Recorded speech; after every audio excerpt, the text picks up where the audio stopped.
Hey guys, and welcome back to another episode of Beardsly's Daily Dose, where me and my best friends give you our professional, unprofessional advice and toe the line between helpful and humor. Chances are, if you're here, you can relate to having a day's worth of stress and bullshit. So strap in and get ready to laugh as we give you the Daily Dose. Ding!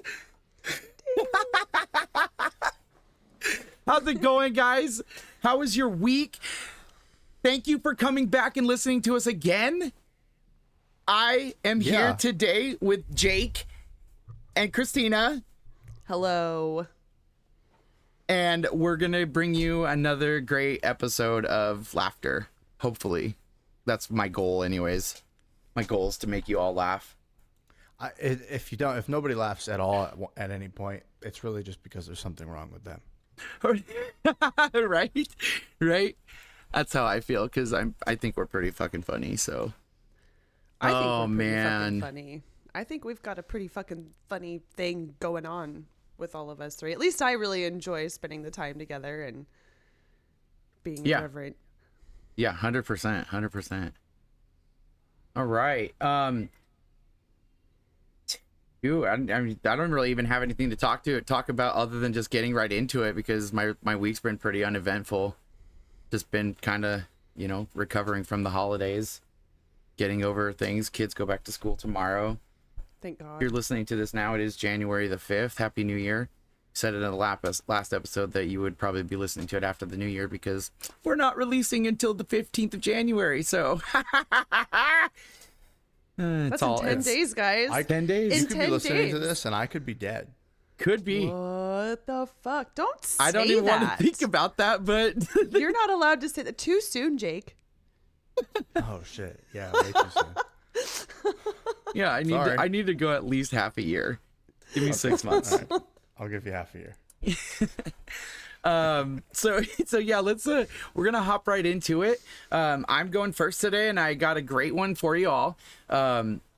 This one comes from our stories, and it says, "Got caught smoking weed by my 16-year-old. How do I handle this as a dad?" I learned it from you, Dad. Hi, it's me. I'm the epitome. It's me. No, this has literally happened to me in my life, so I can definitely go over this. So we're gonna start here. It says, right. So here's the deal. I'm 36, pretty straight-laced overall, and I've always tried to set a good example for my kid. I'm big on teaching responsibility, honesty, and making good choices. But last night, the tables turned. My 16-year-old walked in on me having a moment of relaxation in the garage.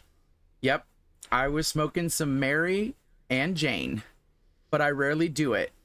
More of a once in a blue moon kind of thing. But now I feel like I'm in a moral bind. The look on their face wasn't angry, but it wasn't neutral either. There was definitely some disappointment or confusion there. They didn't say much beyond, "Really, Dad?" before walking off. Here's the dilemma. I've always told them to avoid substances until they're older and can make sound decisions. I talk a big game about leading by example, and now I feel like I've wrecked that image. How do I address this without sounding like a hypocrite? Do I admit I slipped up? Do I explain my occasional use and try to differentiate it from reckless behavior? Or do I just hope this blows over? Parents of teens, or anyone with solid advice, I'm all ears. How would you handle this? Well, first of all, I'd like to say, you said it in your thing. I've always told them to avoid substances until they're older. You, my friend, are older. You're 36 years old. Yep. And in my eyes, I feel that weed is a far better substance to get involved with than alcohol. In my eyes. Just because the fact of, like, when I drink, my motor skills, my cognitive skills might just, bleh. They just melt. I don't I can't do a lot of things. I get dizzy. I can't focus. I can't do those things. When I smoke, complete opposite. Like, I don't get immobile. I don't get where I can't take care of myself. I mean, I feel like I get more aware. I get more focused on what I'm doing. So, I mean, and that's not like the same for everybody. Not everybody feels that. But just in my opinion, and from experiences with other people that I've done both substances with, I think that weed is the better half of the two. And it's pretty much legal in quite a few states now. And there's been a lot of talk of federal legalization. So I don't think that you are going to sound like a hypocrite if you just point out the fact that, hey, I'm an adult. It's like coming home and having a beer at night. At the end of a long day, I'm having a beer, I'm relaxing, and I'm enjoying. I've gone to work. I've put in the responsibilities. I've taken care of those for the day, and now I'm home. I'm relaxing. I'm in the garage. You know, I'm chilling out. There, you know, I don't think that that's a bad thing at all. No, and I think I agree with you there because he says I want to lead by example. Well, you're old, like you said. He's older, so that's the example. Your words and your actions are lining up, and they can be like, "Well, that's not fair. You get to do it. I get to do it." Too fucking bad. You're a kid, and you're probably doing it anyway, secretly. The part that gets me is where the teen's like, "Really, Dad?" Because my teenager will also be like, "Really, Mom?" And I'm like, "Yeah, really, Not really. Yeah, really. This is the end of my day. I'm chilling the fuck out, and this is how I do it." Now, see, I'm in a different situation because I've been and lived in states where marijuana was legal for a very long time, and I've never hidden the fact that I smoke from my kids. So they know Mama's a pothead, you know, but the same rule exists here. It's like, you know, with that, what I tell my teenagers, like, if I caught you with it now, I would be very disappointed. But if when you're 21, you want to start doing it, that's fine. I'd prefer you do it after 25, like when the technical brain is fully developed kind of situation, right? You know, and because especially when you're young and starting out, it can sort of take over what you're doing. And I want my kids to focus on what they're going to do with their life before they kind of dip into the recreational side, right? Yeah. But I mean, I feel like as far as addressing it goes, I mean, admit to the occasional use. You know, I think if anything, it's really important to erase the stigma and demystify what it is for these kids.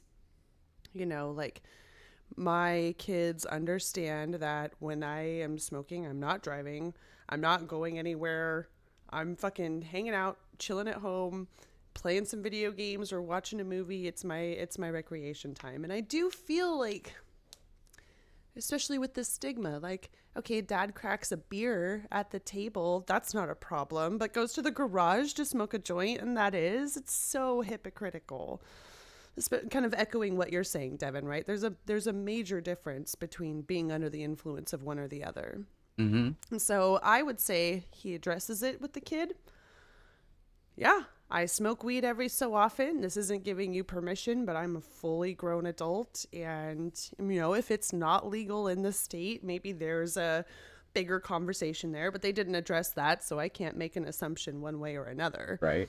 But I personally don't think it's a big deal. I think it's a learning experience for the kid, or let the kid feel like they know a secret about Dad or something. I don't know. I think there's opportunities. I would be excited. I think there's opportunities to explain it and talk about it. I don't believe in sweeping those things under the rug because I feel it's more important to educate the kid than hide it. Yeah. Yeah. One of the commenters wrote this, and I like what they said. Marijuana is no longer the boogeyman it once was. Right. Exactly. Marijuana is becoming so much more prevalent in everyday life and society that it's right. the stigma isn't there that it's such a bad thing. Now, if she caught you shooting up in the garage, then yeah, you're probably a bad parent, but you're not a bad parent by smoking some weed. That's a much different type of substance to do. Yeah, but that's what I'm saying. Like, but the government has classified weed in the same category as that type of drug. So that's what I'm saying is the difference is like you're not a bad parent because you were caught smoking weed by your kid, and that's not what you're saying in here. You're asking how to handle it, but you know that's you can let your kid know, like, just because I'm smoking marijuana doesn't mean that I'm neglecting you. You're taken care of, your family is taken care of, you have a house to live in, you have a warm place to sleep, you have food to eat. You know, my responsibilities are done. This is my relaxation. Exactly. You know, you making sure understand that it's a recreation thing. Yeah. And, you know, fucking in this economy, people need to chill the fuck out and have the ability to have something to help them chill the fuck out. Yeah. Yeah. Well, I mean, and it could be worse. They could be an alcoholic and at the bar all the time and never home. Yeah. Oh, absolutely. Right. You know, that happens a lot with people who suffer from alcoholism. They just decide to go elsewhere to drink and hide it and drive home. And or they beat their kids when they're fucked up. Yeah. Oh, God. The only thing I want to beat when I'm stoned is my pillow. My head. Smack. Once. And- One punch and it's done. I thought you were going to say your meat. Thought about that, but I usually am too tired. You get a certain amount of stoned and you're like, actually, I can't do this anymore. Not gonna lie, I've fallen asleep doing it because I'm just like, yeah, relaxed. Happens. It happens. Lullaby. Skin lullaby. Right? Skin on skin contact just puts you right to bed.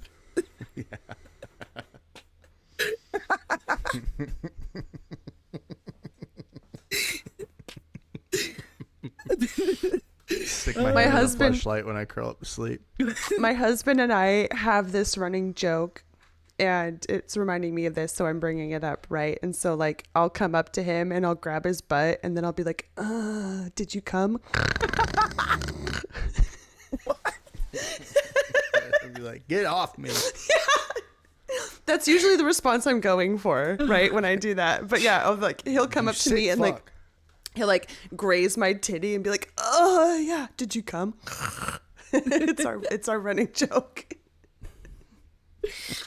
Oh, that's great. That's great. So yeah, I think that you can just be honest, be straight up. Yeah. Tell your kid's at an age where they understand it, and like Christina said, taking away the mystery of it leads them to not be so curious as to what it is and try it themselves.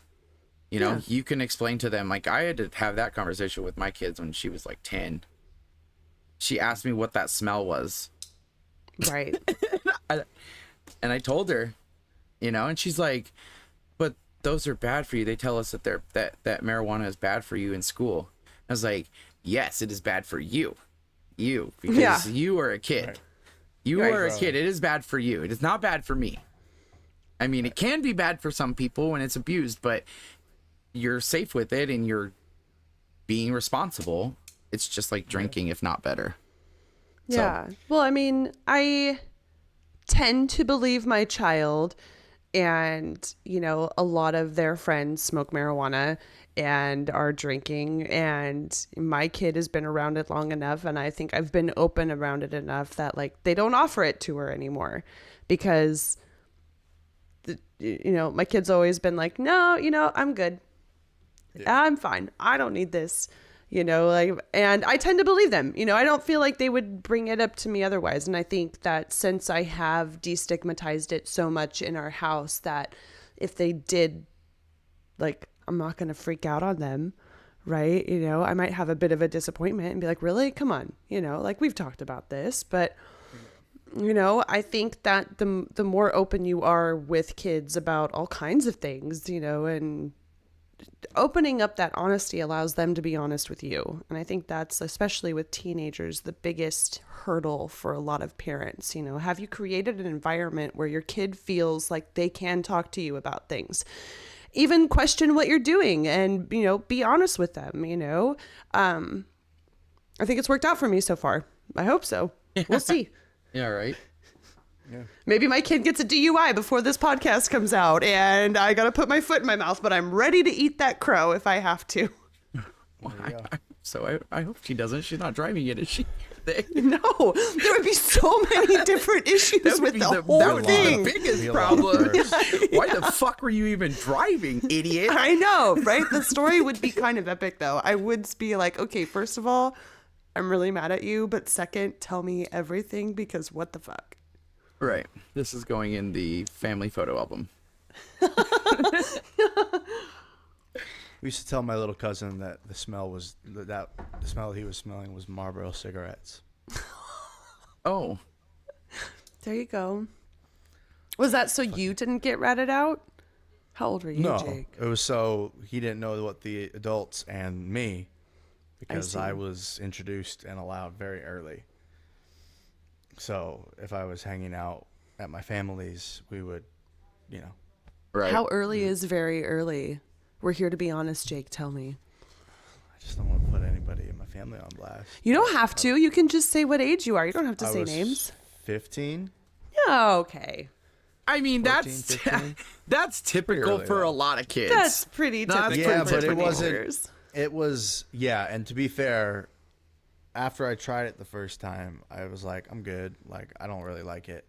And then it wasn't until maybe 4 or 5 months later that I started doing it, and then it was like constant all through high school, at home, after dinner or before dinner, and then after dinner while I'm playing on PlayStation, or actually I had a 360 and an Xbox 360.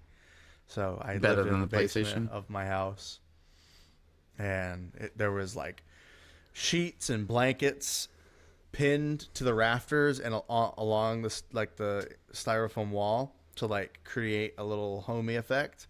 And it was cut halfway through the basement, so it was sheets hanging through the rafters to close it off and make a room.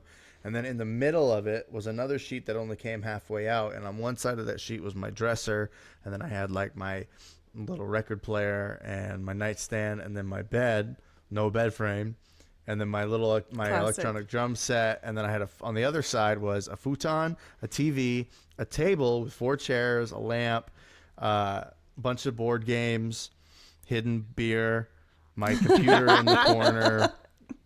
I had a bong that I put Velcro on, and I put another piece of Velcro on the arm of the futon. Right. And I also put some on the back of the remote, so in case anybody came over that wasn't cool with it and asked, what's the Velcro for? I could be like, oh, so I don't lose the remote. For your remote.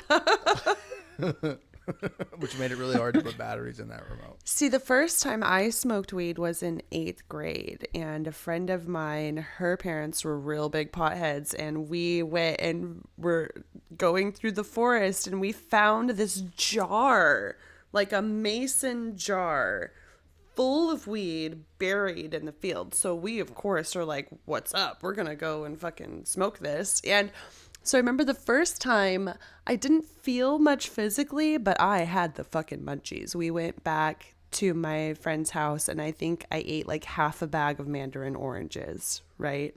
Damn.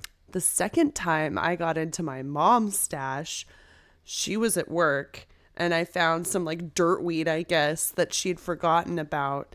And I was like, I'm going to do it, because I'd saved the pipe from my first excursion. It was like this little round thing, clay, and it had like a little frog on the top. It was like a little circle, and so one part was the bowl and the other part. And I kept it because I thought it was super cute. And so I went and I smoked my mom's stash. She had been baking cakes for a friend of hers that was a baker, and like, I don't remember exactly the exchange, but like mom was going to bake the cakes. Her friend was going to decorate them. One of the cakes was like a bust, and I ate 3/4 of it. And it was like a round, like 9 by kind of like, and I ate 3/4 of that thing. I laid on the couch, had the spins, totally forgot that I was auditioning for the talent show at our local fair. And so my mom gets home, was like, wow, you're really hungry. And I was like, yeah. She's like, you're not ready for the audition. I was like, oh. And so like I go and get a dress on and I audition for this talent show, rolling. And it was great. It was an amazing audition.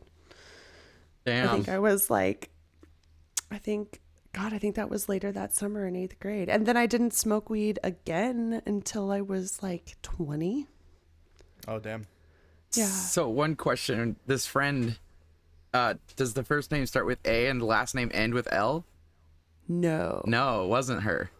No. Funny enough, not that one. Even though she was a huge pothead. And I remember sitting next to that specific friend in freshman health class, which was right after lunch. And she would always be like, I've got such cotton mouth. And I was so, dude, my freshman year, I was such a goody. I didn't even make the correlation because I'd only smoked pot twice my whole life at that time. And by the second time, I thought for sure my mom was going to like catch me or like notice her stash was missing. I told her about it years later and she was like, she had no idea. And she said, you probably found some baggie that I totally forgot about because it was shit. And I was like, well, it did the fucking job. Yeah. The first time I ever smoked, I'm not gonna lie, I'm pretty sure this is the first time. I have a very bad memory of high school. I don't remember, but I was 18. It was my senior year. Wow. And we had this area, it was called Smoker's Corner, and above that, my friend lived up in the apartments above that. And we went to his house on lunch and we smoked out of an apple. Yeah.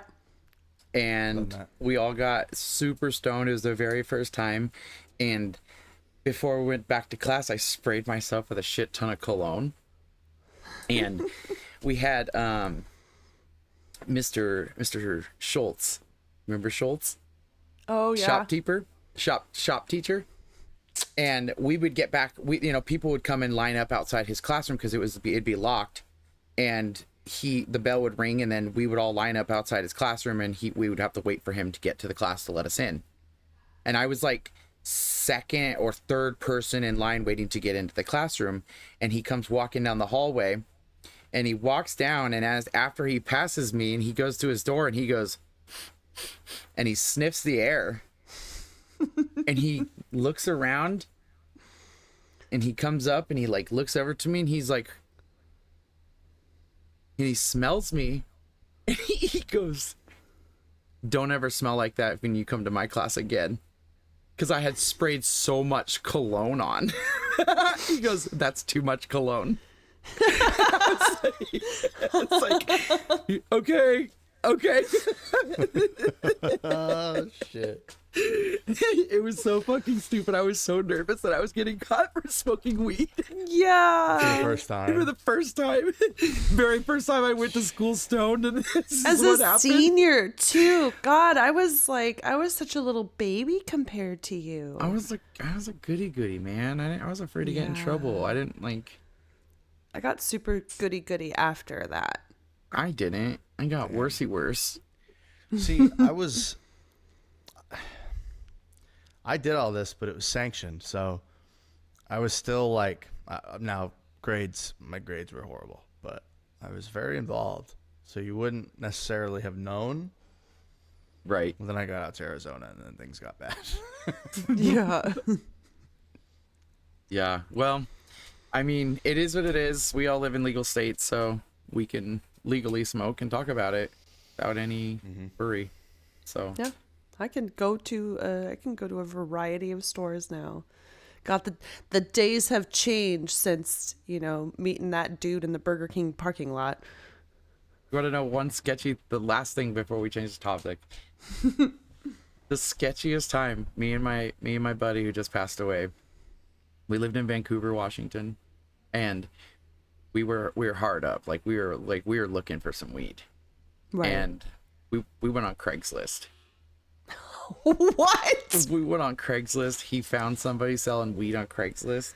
The fuck? And the fuck? We drove to this hotel. And he got out of the car and he went up to somebody's room and he bought weed and brought it back, and we went home and we safely got stoned. But it was the sketchiest shit I've ever experienced in my life. This is before it was legal. This was before it was legal, like Craigslist hotel. It was crazy. Yeah. That's insane. Let me riff on that real quick. I did it once in Albuquerque, but I did it on Plenty of Fish. Plenty of Fish? Yeah. Plenty of Fish. And oh my God. For years after, whenever I was in New Mexico, I went and I got it from him. Wait, you found a dude on Plenty of Fish? It wasn't even a chick? It wasn't like a match. It was like those group chats of the area. Oh, okay. And I went in, hey, looking for in town from here for a couple of days. Really need this. And did you use code words or did you just straight up say it? No, I just straight up said it. That's crazy. That's crazy dangerous going to new states. Said the stories I could tell you about my excursions in other states when I was from ages 19 to 21. We'll save that for the Patreon. Yeah. Hear all of the crazy shit we've done on our Patreon. Yeah, where we don't really we won't censor anything. We'll tell you about it. Yeah. So if you want to hear go all and check my it offenses. Yeah, we'll have to put together a video of that. Also, real quick, while we have a small break before you start, if you do have something that you want some advice on, let us know. Let us know down in the podcast, or down in the comments here on YouTube, or you can go to our Gmail. Let's see, beardslyddpodcast@gmail.com will also be down in the description. So if you need to send us Beardsly's or Beardsly? beardslyddpodcast@gmail.com. It will be down in the description. So the correct one will be down in the description. Just make sure you click it. But for those people driving and don't have time to. Yeah, I mean, you can reference it down there, but there's no S. It's beardslyddpodcast@gmail.com. Let us know. I would love to have a viewer's business be something we talk about. Yeah, and or listener. Even if you wanted to like leave a voice text, a voice memo to us asking the question, so you don't have to type it, you could send that in to us. Just send it into that email address. We'll play your voice over the air if you want us to. I can even change your voice, make it different so you don't sound recognizable, so that way we can hear what your question is, and then everyone is going to sound like SpongeBob. the trickster voice off of TikTok. It's so hard to listen to. I know. I've been doing all my gaming ones in it. I know. It doesn't pick up at all the emotion and passion in the voices. It's if you're yelling, it's just. That's why it's so funny to me. Because I know what I'm supposed to sound like. Oh, Jake. Yeah. What is your biggest ordeal of the week that you want to talk about? Well, the new year had me thinking. You guys know, and now the viewers will, that for the last year and a half, I've been on a fitness journey. Journey. I was a chunky chunkerson with a horrible receding hairline. And just one day I was like, I need this to be done. I need to change this. And so I started going to the gym. My community has a free gym. It's a really nice one. It's got everything you need, and I can walk to it. Nice. So I started going, and I've been very consistent. Last year, when the new year came around, it was kind of like when you're a sophomore in high school and you're not a freshman, so you feel entitled and like you want to feel, oh, I'm not a freshman anymore, so I can be a dickhead. But then it's that kind of feeling. But then once you're a junior and senior, you're like, I'm not going to be a dickhead. Like, I'm going to. Last year, the New Year's resolutioners happened, obviously, as happens every year. And for a couple of weeks, the gym was unbearable for me because I had a lot of social anxiety going. So it was packed. And it was packed with people who sat around, who didn't get off the machine. Like, it just wasn't, there wasn't a lot of etiquette, which I didn't like. And I was like, oh, come on, man, this is my place. I've been doing this shit. You better get out of here. I didn't say anything, but that was my demeanor. Right. This year, I've been seeing people with that same demeanor on TikTok. People I know who also go to the gym have been sending me stuff like, oh, here come the New Year's resolutioners. And my thinking on that has changed. Oh. It is never a bad time for a person to make a choice to better themselves. Amen. Never. And if people need the, albeit, what's the word? Manufactured sentimentality of New Year's resolutions to do it, then they should do it. Yeah. One of these days, if it doesn't stick, it will stick. But at least you could say that you tried.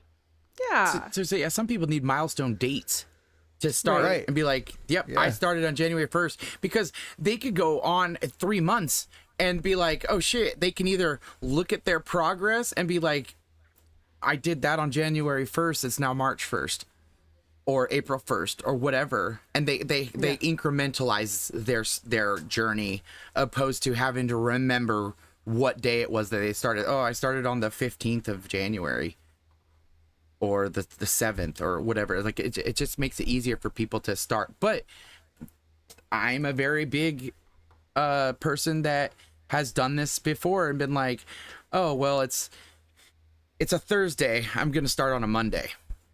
Right. Let me finish the week out, start fresh on a Monday. Right. You know, and some people need that in their head to be able to prepare themselves for what they're going to start. Now, it can be a problem if you say, I'm going to start on a Monday, and then 4 Mondays go by and you haven't started. You know, You're just using that as an excuse. You need to just start. Right. But in the same sense, like you've been on your fitness journey, which has inspired me to go on my fitness journey, which, you know, you've been my accountability partner, and I've been honest with you. I've been slacking the last 2 months. Holidays have kicked my ass, but I started back up at the beginning of the year. I'm progressing. I got myself a little walking pad for the winter months to walk inside and keep going. I walked almost 3 miles today. You know, Nice. I've set goals for myself to get 10,000 steps a day. This literally just happened today, so I'm only, I'm almost there. I've only got 500 more steps left to get in today, and I can do that right behind me. My walking pad is right behind me, and I can sit here and walk, Well, and that's the thing. I think it really is all about setting achievable goals. And what I did is I decided I was going to do it, I'm starting August 1st. So I finished out July, and on August 1st, I got up and I went to the gym. And then since then, I've been doing it. And August 1st came around last year, and I felt really good about it because I went a whole year. August 1st will come around this year. I'll feel even better because this year I've made progress. Right. Yeah, 100%. When We've I tell all you seen I've made it. progress this year, I've made progress. Like, Yeah, Jake subjects us to his guns, just sitting Constantly. casually, and he'll just like raise his arms and be like, "Oh yeah." to be honest, look, He's to be stretching fair, it, and he can't help it. No, here's the thing: you can't. can't help but have these muscles just and pop right out because you've been working so hard. Your gains are undeniable, bro. Thank you. Yeah, thank you. I mean, it's just, it's coming. I mean, Yeah, that's a real natural stretch. The full, you get a little kiss. Yeah. So my goal. So here's where I wanted to take this conversation. It really had me reconsider the Gatekeepy attitude. No, yes, but like it made me reconsider New Year's resolutions. Fair. Because for the last 5 years, I groan when I hear somebody say a New Year's resolution. Because it's always to me shallow, but it doesn't have to be. Yeah. And I think it's easier to not be if you set something achievable. So my New Year's resolution this year I have two. My first one is to help someone in the gym. If I see somebody new who needs help and who looks like they're struggling or is nervous, I want to help them. I want to approach them and say, hey, can I give you some pointers? Because I think I am in a position where I can now. My second one is a little more personal to me. I've been learning how to produce music on my computer. And my goal this year, throughout the whole year, is to write, produce, mix, and master 3 songs. Nice. That's my goal. I kind of already started, but I'm not including the one I just finished. I'm talking songs that I will write that will be something about whatever. Will these be available on the Patreon as a special sneak peek before official release? Maybe. Yeah, you'll have to see how you do it. We'll see.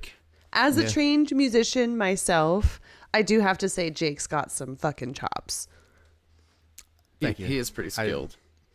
I do, and I've been tapping back into it since I got my drum kit. Nice. It's really been kind of reawakened in me, and I can like feel it. Like even when it comes to writing, I'm like, I don't feel like writing. I want to do this. Yeah. I want to do this instead. I mean, so that's mine. It's, same smell, different nostril when it comes to flexing your creative skills. Right. Yeah. Which this is where my strong suit has always been. I'm loud. Don't get me wrong. I'm fantastic at coming up with stories and characters and shit like that. You guys can attest to that. We do. Mm-hmm. But I've always felt that my strong suit really comes into when I'm just stroking my own ego right now. But when it comes to writing like lyrics, I think I have a knack for that when I sit down and do the damn thing. Yeah. But do you guys have any it doesn't have to be anything crazy, nothing high pressure, but any resolutions this year? And if not, I encourage you to think of one. I have been flirting and trying with quitting cigarettes for the better part of the last half of the year. And I really want to make that a priority. And the second one, which is so woman power, girl boss, but I'm fucking investing in me this year. And you go, queen. I am going to get my business back up and going. And I've already gotten pretty great traction when it comes to that, which has been very validating and very exciting. Yeah, because you put your head down and you did the work and it started working for you. It started paying off for you. Yeah. So I did it once before and made, not an incredible amount of money, but enough to feel good about myself, right, with this business. And then the second one is also because seeing you, Jake, and Devin really work hard on your bodies. As a 41-year-old perimenopausal woman, my naturally blessed metabolism has run out and I'm feeling lumpy and blech. And so getting up and going with that. What was that? What are you feeling? Blech and lumpy. I like that sound. Clip it. And my body's not getting any younger, and the less I do, the harder it's going to be to age. Yeah. Mm-hmm. Yeah. And it's just starting. That is the hardest part. Yeah. Yeah, it is. So mine is going to be continued from my goal from last year. I think I've talked about it before, but I had a pretty traumatic injury last year with my body where I just tore my kneecaps from my thighs from my kneecaps basically. And so I had to kind of relearn how to walk again. And it's crazy when I say that, relearn how to walk. Like whenever I heard that as a kid, I always thought like people had to relearn mentally how to walk. But it's not mentally, it's physically. Like, yeah, I knew how to walk, I just couldn't do it, and so learning how to walk and using those muscles again required me to be on them, and being the big guy that I am made it out a lot harder. Right. I've lost quite a bit of weight since I left the hospital, and I put some back on over the last 2 months, but that's not going to stop me. That's just it's a whatever, it happens. We're all humans. We all go through things and we all experience, hardships, and that's what's happening right now, but that's not going to stop me. So my goal is to continue with that weight loss. I'm gonna go skydiving. That's my ultimate goal. My ultimate goal is to go skydiving.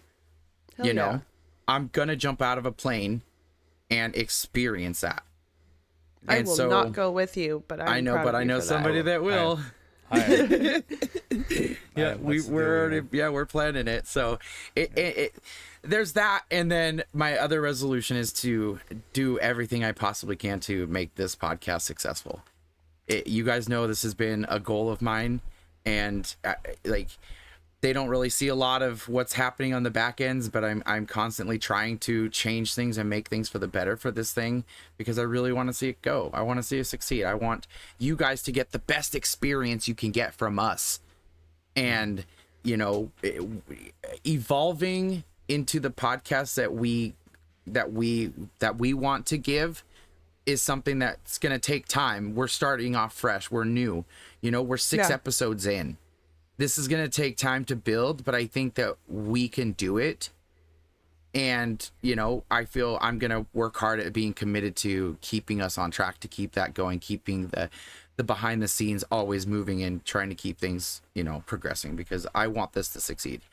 I don't even expect to become rich off of it. I just want to entertain people. I just like to entertain. Like, I just think that I can be funny, and I want to share that with people. I want other people to laugh at me, even if it's because you think I'm stupid. Please do. Please laugh. That's it. Because we need more laughter in the world. We just need more laughter. Yeah. Amen. Well, and shitty enough as it is. Because I know Devin is not at all shy about tooting his own horn, but I do have to say, Devin, watching you this last year, because I was on a call with you minutes before you fucked your legs up. It's right after we got done. It was 10 minutes afterwards. I have known people who have had injuries like that did ruin their lives for a lot of reasons. It's so hard to get up and do that. And so this isn't by any means shaming people who haven't been able to recover from that. But watching your strength of will, just your sheer willpower to get back from this, and the amount of work that you put in yourself that was hard, painful work, has been nothing short of absolutely inspiring. Devin is one of the hardest working people that I have ever met. And, he went from not even being able to put any weight on his legs to doing everything that the physical therapists told you and then some, because you were absolutely determined to get back to where you were and then get better than where you were. And it has it's been an incredible journey to watch. It's shitty as fuck that it happened to you. I mean, things happen for a reason. I mean, and this is like my reason. What I think happened, like, it happened maybe to prevent my life from ending because of the blood clots that they found. Yeah, that's right. Right. Because if I wouldn't have been in the hospital or in physical therapy, like the in-home care, if I wasn't in there, then they would have never sent me to the hospital, because they thought I had blood clots, and they probably would have never found the 27 of them that they did find in my chest. Yeah, that's crazy, actually. Christ. If you want to see the picture, I'll have it on the Patreon page. Oh, Under the medical gore channel. It's bloody. It's gross. Yeah. That's crazy to think about. No, just to mirror that, like you said that, I'm your accountability partner, but like, just as much as my doing what I've been doing has inspired you, like the times that you said, "Hey, I'm working out today," are you? I'm like, well, absolutely, I am too. Then now I am. So I wasn't going to, but I can't let you one up me. Now I'm going to. Yeah, but if the dude with the broken fucking knees is doing it, what's my excuse, right? Yeah, straight up. So my excuse is I was just lazy. Yeah, but it just pushed me too. So I think it's a good thing, and I think I know you're gonna get back to it. Even with the walking pad, that right there is a year ago you couldn't even fathom using that. Well, yes and no. In 6 days, a calendar year ago, maybe not, year ago, but yeah. If we're counting January as a whole, hey, I'm celebrating that day. Yeah. By the time this is released, then yeah, exactly. You're right. You're right. Yeah. You're right. A year. I'll have been in the hospital for 4 days by the time this is released. Damn. I had already had surgery 2 days. I'd been bedridden for 6 weeks. My legs couldn't straighten. They had to stay straight. They couldn't bend. They could not bend at all. Ugh. Yeah, those were some wild days. Whew. Tell me about it, man. I had to have strangers wiping my ass in the hospital. Ugh. Damn. I don't like that Humbling. at all. It's so bad. I hate it. Hey, we said we weren't talking about shit this I time. know. I can't help it, man. Shit's funny. All right. Well, I mean, thank you both for being inspirational. You know, we're all pretty close together, and we all just feed off of each other. So we just need to continue doing that for each other. Yeah. So, all right. I love you guys. So Christina, after your turn. yeah. So jumping right into my topic. I hope this is controversial. I would love to read people's comments about this. And this comes from the Unpopular Opinion subreddit. And it's staying friends with your ex makes sense. In my opinion, staying friends with an ex just makes sense as long as the breakup was on good terms. There was clearly a bond and shared interests that brought you together in the first place, so why throw that away just because the romantic part didn't work out? Sure, there's hurt when a relationship ends, but once that pain fades, friendship feels like the natural step to me. Of course, this doesn't apply to toxic or messy breakups, but in general, if things ended amicably, it seems logical to keep the connection alive. Anyone else feel that way, or is it just me? Edit. Looks like there are people that agree and disagree. I know my take is very unpopular, but to me, I find it immature if you can't even set aside your feelings to maintain a friendship. I find it a green flag if a partner can still be friends with an ex. If anything, it would be weird if my partner isn't even friends with any of their exes, because it tells me all of their relationships weren't good. So, out of every single person that I have ever dated seriously or casually, there is only one dude that I still talk to in unfriendly terms. I met him after my daughter was already born.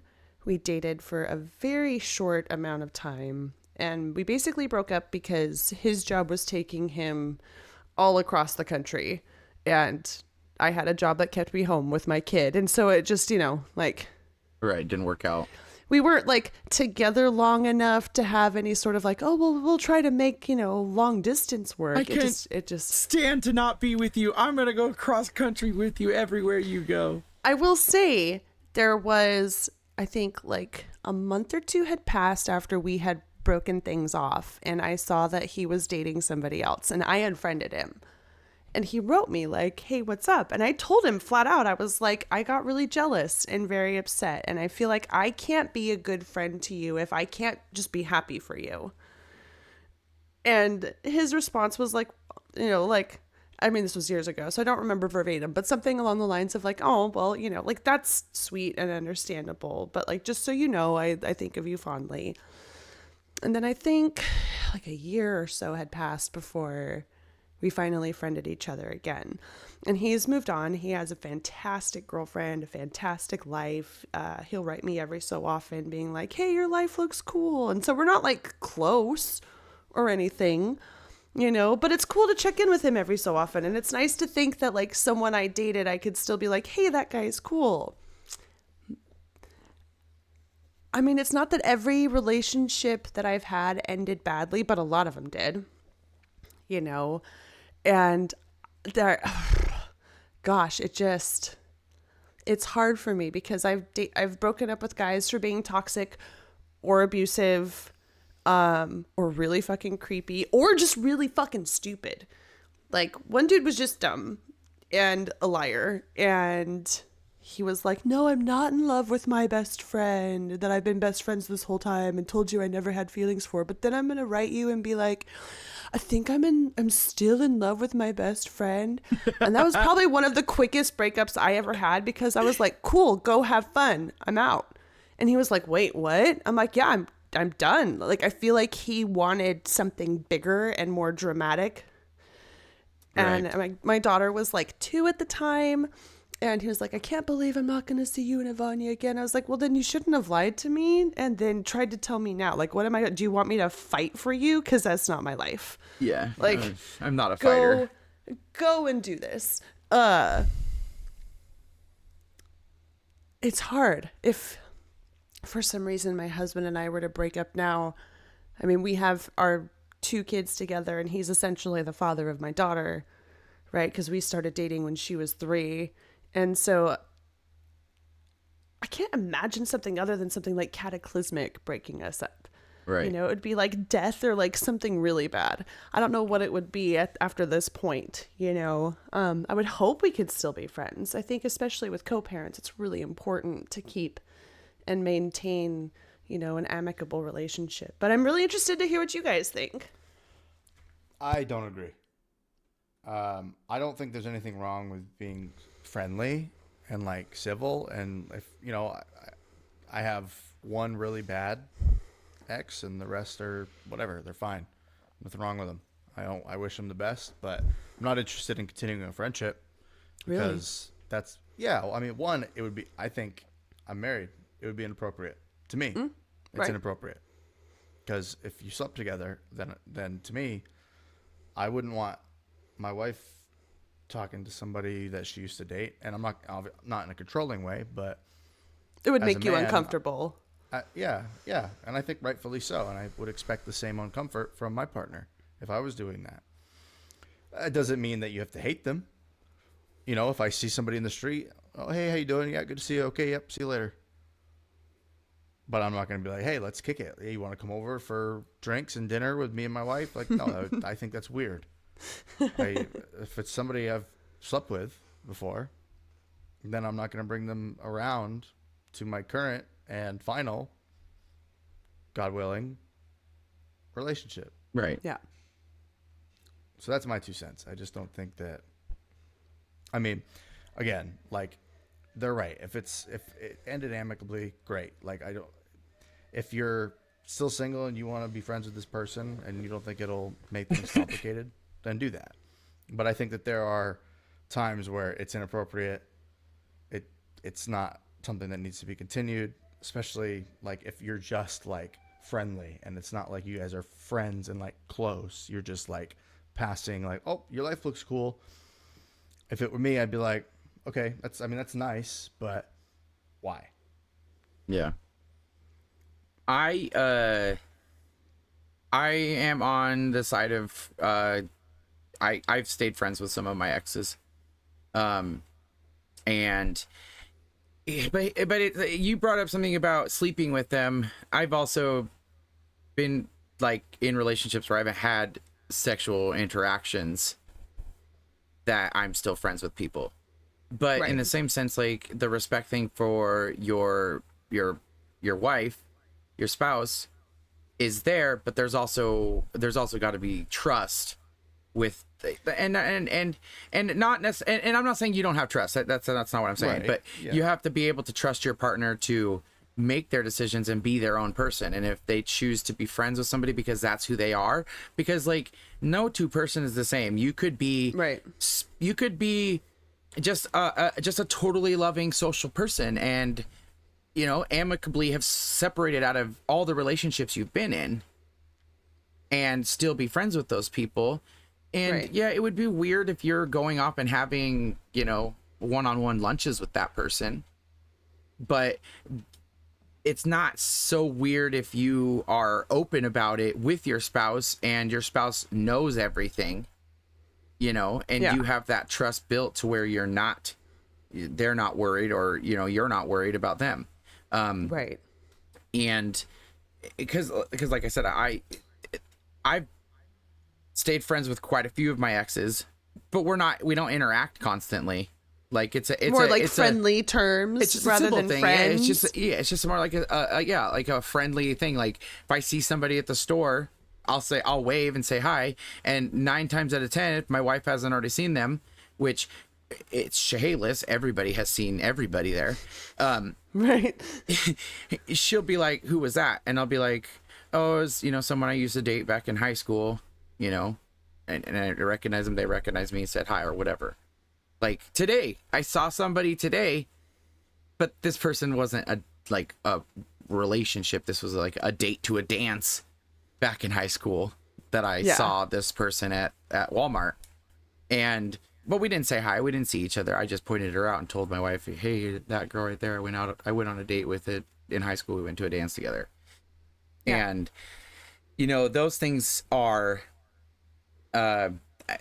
sometimes they're needed in relationships to show that trust. The other day, my wife came home and she's like, I was at Walmart and I ran into one of my ex-boyfriends and he saw me and instantly was like, hey, how's it going?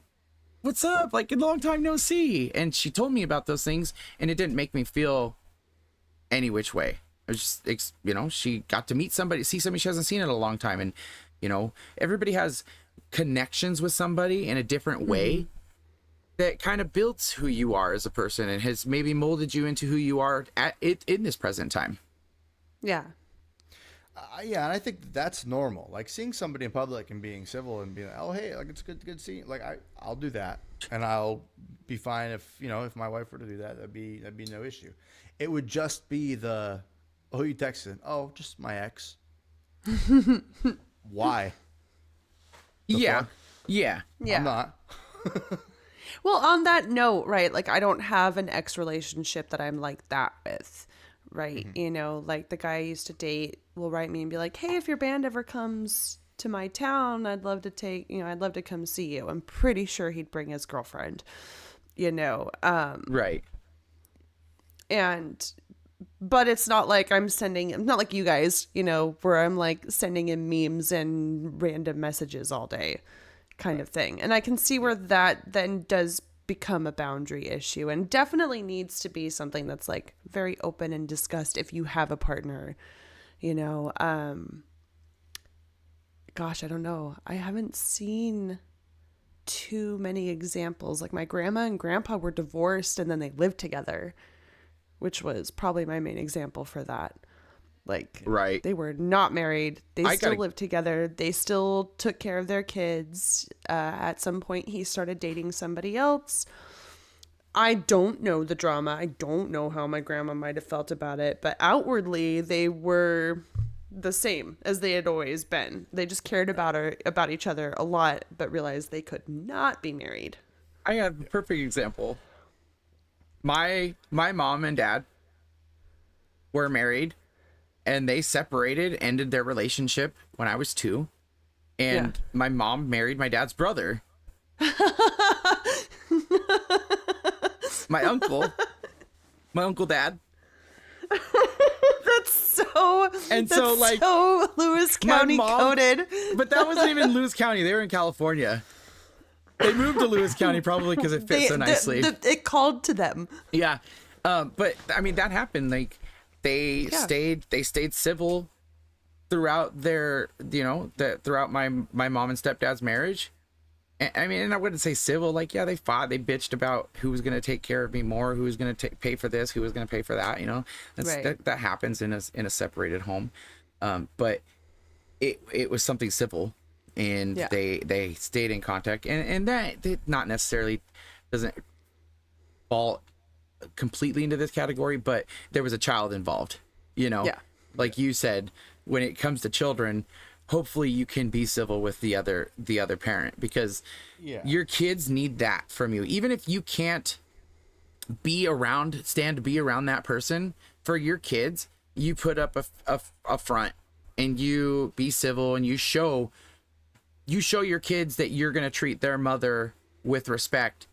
Because if it ever comes into the situation where they're in that predicament, they're going to know how to react, and they're going to know how to respond and treat their ex-spouse or their kid's mom, their kid's parents, And so this also can fall into the category of actual friendships.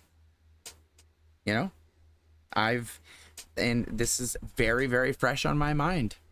I've just ended a friendship. I don't hate the person. I remember the great times. We had a good time. We had things were good. I can't have people change for me. but I also can make sure that I don't change for anybody else either. And if my standards and my morals don't align with what they're going through and they're producing, maybe it's not a good time for us to be friends. Maybe one day it'll change. A different timeline will happen, and we'll reconnect. But for this time, it was time to part ways. And if he hears this, I hope he doesn't hate me. I did what I had to do to protect myself, and hopefully he understands that, and he knows that everything that happened for a reason, and I don't hate him. It's just time to move on and do something different. So it's crazy. Relationships are crazy because they do they pull your heartstrings, and you have to navigate them so carefully to make sure that you're not hurting yourself or hurting somebody else. Yeah, the careful navigation is really it.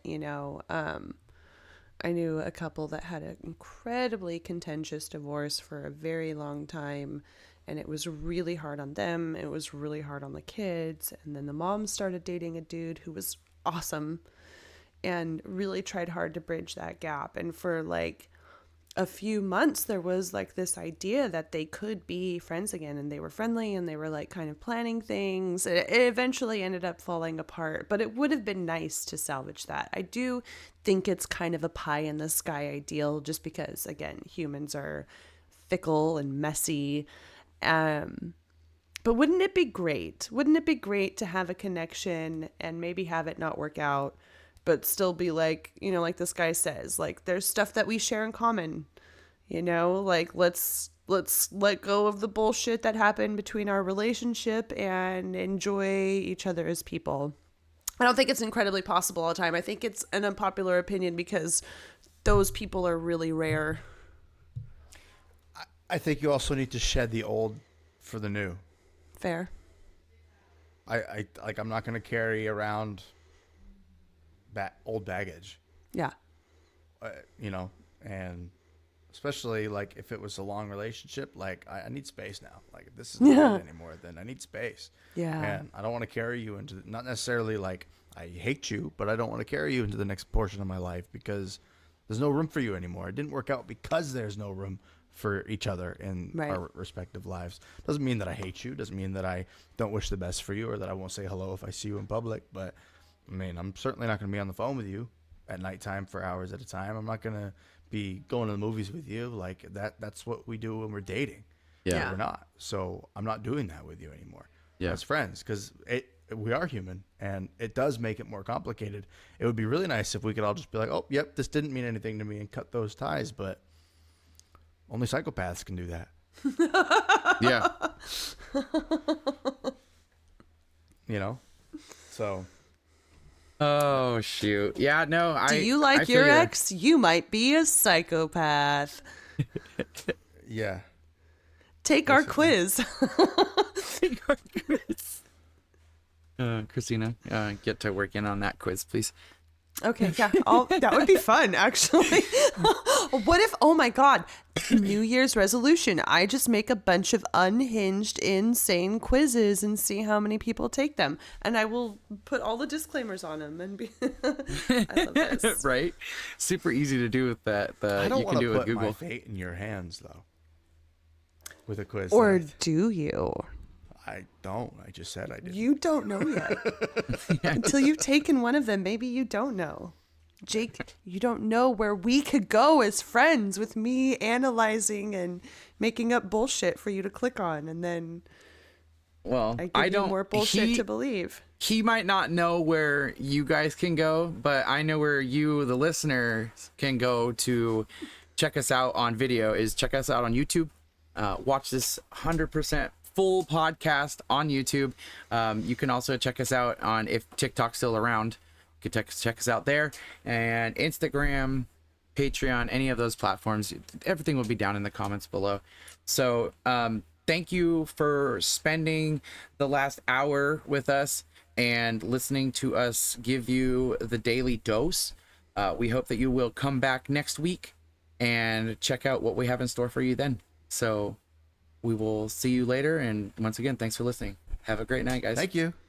Bye. Bye. Bye, bye, bye.